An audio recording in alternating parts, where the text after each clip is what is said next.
Good morning, dear students. We are studying about the joint stock company, and we have studied the features, the merits, and the limitations of the joint stock company.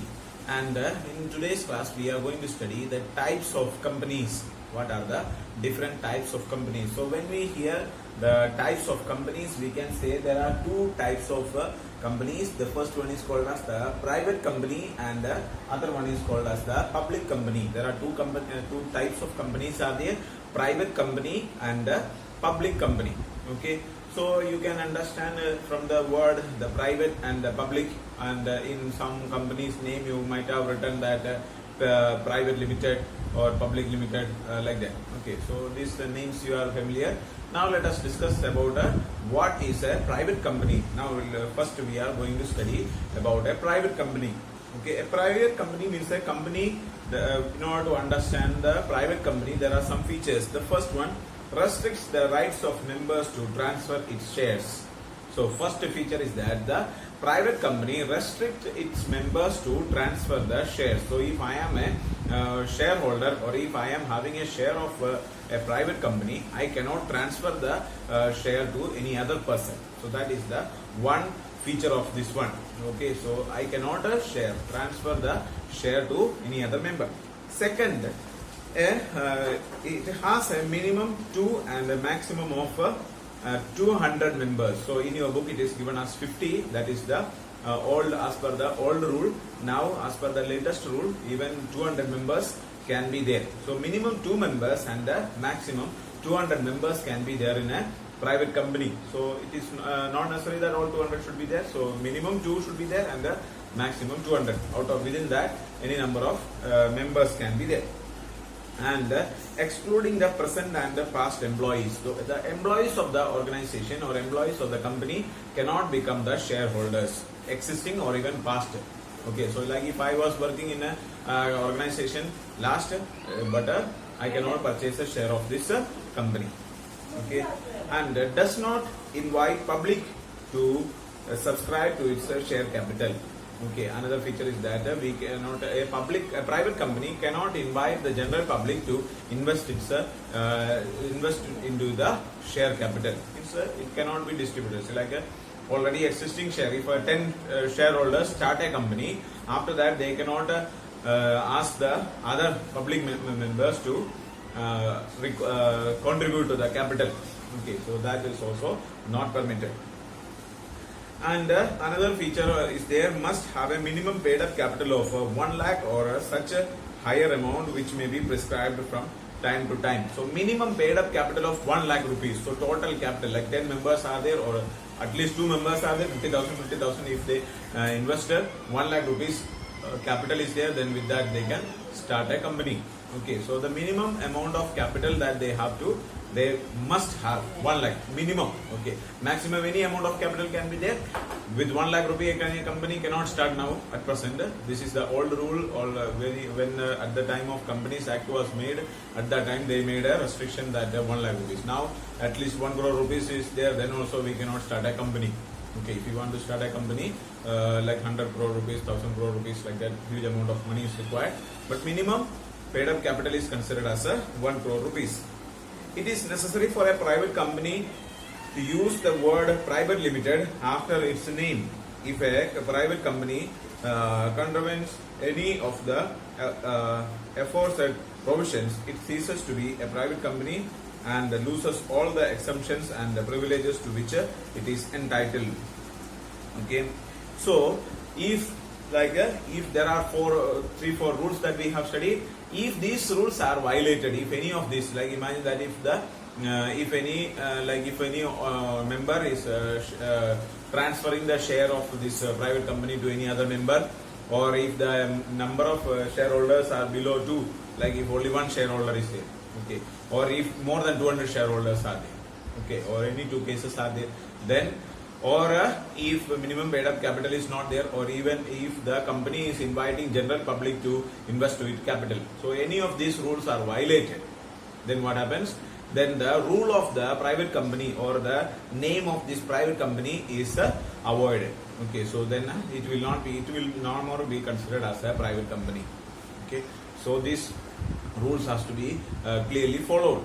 Okay, and there are, if such kind of any cases are taking place, then the company will not be getting any some kind of privileges. So now let us discuss what are the privileges that a private company is getting. The following are some of the privileges of a private limited company as against a public limited company. There are some advantages or some privileges that a private company is getting. A private company can be formed by only 2 members, whereas 7 people are needed to form a public company. Just by 2 members, a private company can start. Okay, but a public company needs at least 7 members. Minimum 7 members are required to start a public company. There is no need to issue a prospectus, as public is not invited to subscribe to the shares of a private company. So when we are starting a private company, when we have to start a private company, normally there is a prospectus is to be issued. Okay, but for a private company it is not compulsory. They can, if they want, they can issue, or if they don't want, they need not to issue a prospectus, because private people are, other people are not. All the members are already the members are there, and there is no any other outsiders are not going to be the members of this organization. So there is no any compulsory, no need of sending any prospectus to the people. Allotment of shares can be done without receiving the minimum subscription. Okay, so like allotment of shares are there. See, like there are some procedures for share allotment. Procedures are there. Like when you study in accountancy, all these things you will study in detail.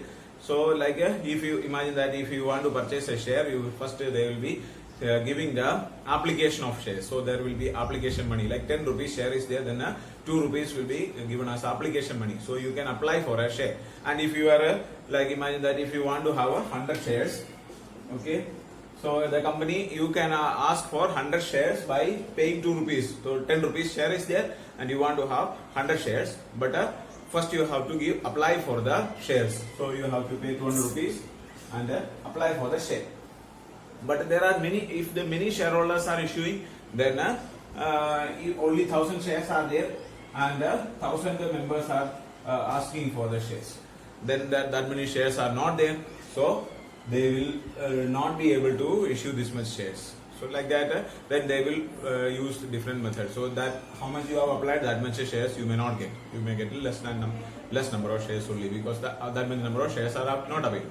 Okay, so such type of problems will be there. So in this case, so minimum subscription is required. This much minimum subscription is there, then only the share will be allotted. So like if I am applying for 100 shares, then company will allot me maybe 50 shares. Okay, but if that 50 shares are to be allotted, then minimum subscription is required. Like some 5 rupees if you pay, then only we will be paying the minimum subscription allotment of the shares will be done. But there is no any compulsory. Without paying minimum subscription also, the shares can be allotted. Means like 5 members are asking and I am giving like total 500 shares are there, 100 shares to this member, 100 shares to that member, like that we will be allotting. So without any minimum subscription, the shares can be allotted, because we know that these members are going to be the shareholders. All these members are there, so afterwards they will be paying the money. So that is the private company, means that there is an adjustment, like by members are joining together and they are starting. So there is no issue. A private company can start business as soon as it receives the certificate of incorporation. The public company, on the other hand, has to wait to receive the certificate of commencement before it can start a company. As we studied that, there are so many documentations are there in company, and in private company can start their functioning. Okay, as soon as the company gets a certificate of incorporation. The certificate of incorporation means that company is there registered. Okay, all the registration process, everything is completed. Then company started, company created. So such a this one is called as a certificate of incorporation we will get. But private company can start functioning soon after receiving a this certificate of incorporation. But a public company cannot start functioning soon after getting the certificate of incorporation, but it has to wait for another certificate called certificate of commencement. Okay, starting. Okay, receipt of a certificate of commencement before it has to start. A private company needs to have only 2 directors as against the minimum of 3 directors in the case of public company. So for private company only 2 directors are required, but in a public company 3 directors are required minimum. Okay, so if 2 directors are there, then a private company can start. But for a public company, minimum 3 directors should be there. A private company is not required to keep an index of members, while the same is necessary in case of a public company. The index of members, also like a list of members are prepared and their details and all the details are mentioned. So in a public company needs to maintain this index of members, but for a private company it is not necessary, because all the members are familiar to each other. Okay, all the means like some friends and all are will be joined together. Like in public company it is anybody can become the member, but in private company it is not necessary, only the friends or relatives or any kind of people are joined together, because non-by people are joining. So there is no need of keeping up a list. If they want, they can keep up the list. There is no any issue, but it is not compulsory. Okay, there is no restriction on the amount of loans to the directors in a private company. Therefore, there is no need to take permission from the government for granting the same, as it is required in case of the public company. So, if a private company is there, then if the members or the directors have to take the loan, then permission is to be granted for the public company. But for private company, it is not necessary. So any amount of like loans can be taken, and the permission is, there is no need of asking for a permission. Okay, all these things are not necessary. But whereas next we have to study is about a public company. A public company means a company which is not a private company. As per Indian Companies Act, a public company is one which has a minimum paid up capital of 5 lakh or a higher amount which may be prescribed from time to time. Okay, so public company is which is not a private company, means all the rules just opposite of the private companies are there. So when we studied about private, all this we are going to study. So which is not a private company is called as a public company. If a company is there which is not private, that is a public company. Okay, so here we have studied minimum paid up capital of 5 lakh rupees is required. For a private company, only 1 lakh rupees minimum capital is required, and here 5 lakh rupees minimum capital is required. Has a minimum of 7 members and no limit of its maximum members. So private company 2 and 200 members are there, 2 minimum and 200 maximum. But for a public company, 7 members are required minimum, and there is maximum any number of members can be there, 1000, 1 lakh, or any number of shareholders can be there. Okay, because the number of shareholders are not prescribed, any number of shareholders can be there. Minimum 7 members should be there, maximum any numbers can be there, and has no restriction of transfer of the shares. So if I have 1 lakh shares and I can sell any number of shares at any time, there is no any issue regarding the transfer of shares. So I can transfer the number of shares to anybody, any person, if they are willing to pay me the money. And it is not prohibited from inviting the public to subscribe to its share capital or public deposits. So public deposits are permitted. There is no any restriction that the public cannot issue or purchase the shares. Anybody, if the company is in need of additional capital, then it can request the public to invest money into the company. Okay, at any time they can issue notice, and they can issue more shares and increase the amount of capital. There is no any issue in inviting general public to invest to its capital. A private company which is a subsidiary of a public company is also treated as a public company. A private company which is considered as a subsidiary of a public company is also treated as a public company. So it means that even if it is a private company, but it is working as a subsidiary means a branch of a public company, will not get the when we studied about some benefits, we have studied about private company, those benefits will not be there. Okay, so these are the different types of companies. There are 2 types of companies are there, private company and public company, and their features we have already studied. And there is a paragraph given in your book showing that the difference between the different type of organizations. Okay, so in that you can see difference is given.